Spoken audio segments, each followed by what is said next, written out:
Do rats and mice terrify you? If rodents make you run away with fear, then here's our tips to help.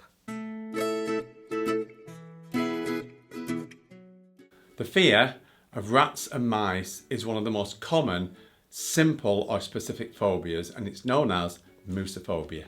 Now, like all phobias, a fear of rats and mice is a learned behaviour. Now, that can be because you've felt traumatised or fearful. So that could be being chased by a friend with a toy mouse or rat.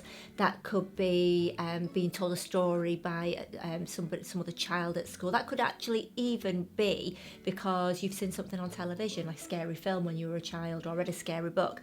There was a film, a book, James Herbert, The Rats. I read that And there was book. also a film of the book. I've read the book, I've not seen the film, but again, I can imagine it could cause a problem. So that's what we mean by a learned behaviour through, and that because you're scared when you're watching it, you then create a phobia of the thing that you're looking at, which is the mouse or rat. And the most common way, however, is a learned behaviour from copying. So that's copying a parent or a grandparent, for example. So you see them react, you see them scream, you realise it's a mouse, so you have that learning, okay, that must be dangerous. Now, what actually happens when you perceive something as being dangerous and it's fearful to you, then you actually then apply and attach your fight or flight response. Now, a little metaphor that we like to use is imagine that this is kind of your thought process that fires off every time you see a mouse or a rat, and it goes, oh my gosh, I'm scared.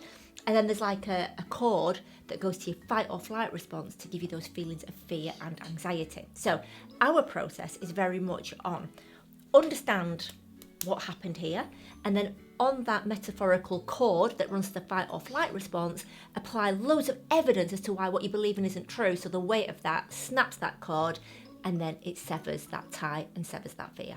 So to do that, you've got to challenge the inaccurate belief or schema that started this. Yep. Not all the times when you've been frightened of mice, you've seen one or you've seen a rat and you've been fearful. Not those are just symptoms. What you've got to look is the originating cause, and what was that?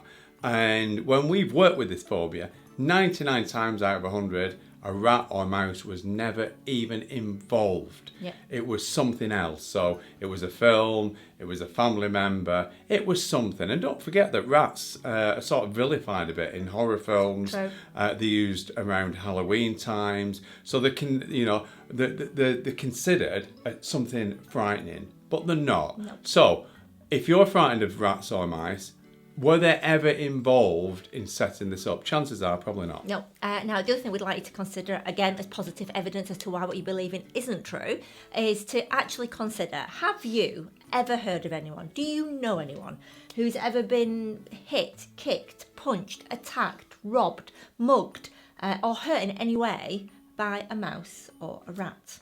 I've never seen those headlines either. Nope. Mouse attacks. Never seen it. I've seen a film called Mars Attacks, but that's something different, isn't it? Nothing to do with poor mice. So realistically, what you've got to consider is if you've never heard of anyone being hurt by a mouse or a rat, wouldn't that suggest that actually they're safe and they wouldn't harm you and they wouldn't harm anybody else either?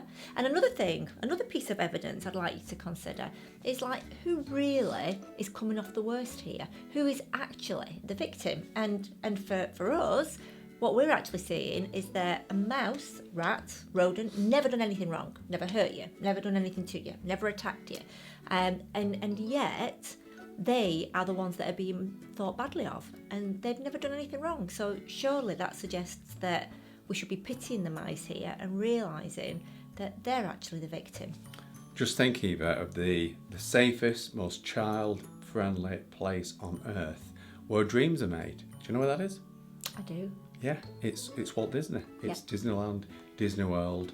And who are the main mascots of Disney World? Mickey and Minnie.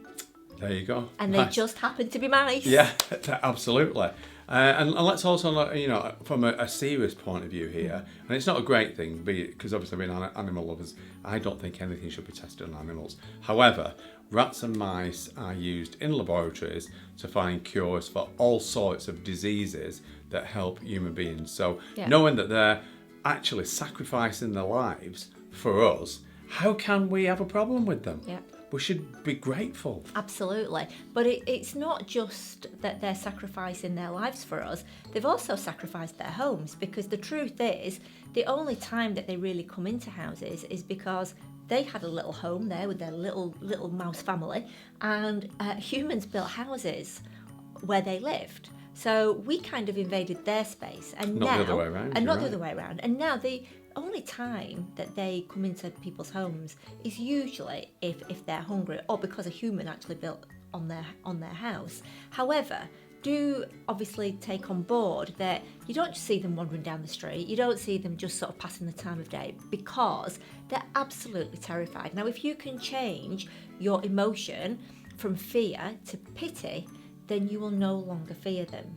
So we would like you to pity them, because we'd like you to consider all the things that we've said. We would like you to consider that they've actually the ones here that have come off the worst, that we're kind of going into their houses. And just imagine, you're starving hungry, and you're living in this land of giants, and you're starving. What would you do?